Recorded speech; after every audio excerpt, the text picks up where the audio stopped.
wa hatua za haraka kukabiliana na uhaba wa chakula unaokumba familia zilizoathiriwa na ukame, huku ikitoa onyo kali kwa maafisa wanaohusika na usambazaji wa chakula cha msaada huo. Akizungumza wakati wa shughuli ya kitaifa ya ugavi wa chakula katika kaunti ndogo ya Banisa katika kaunti ya Mandera, Waziri wa Utumishi wa Umma Geoffrey Ruku amesema kwamba chakula hicho ni cha msaada wala si cha kuuza.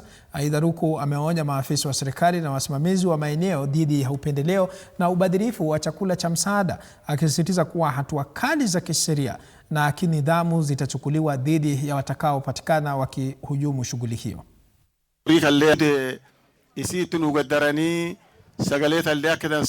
Hii chakula si ya kubandilisha hii magunia munaweka magunia ingine.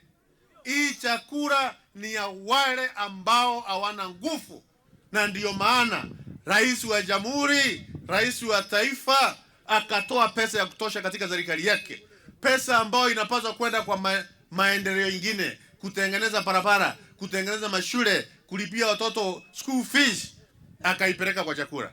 Alafu ipelekwe kwa chakula, viongozi wengine hapa atiwaone sasa wakati yao ya kuwa matajiri imefika. Hao tutaweka pale kamiti wakae hapo na wasije wakatoka huko. Kwa hivyo uwe Marsabit ama uwe kona gani, ufanye hiyo ujanja, tunamulika.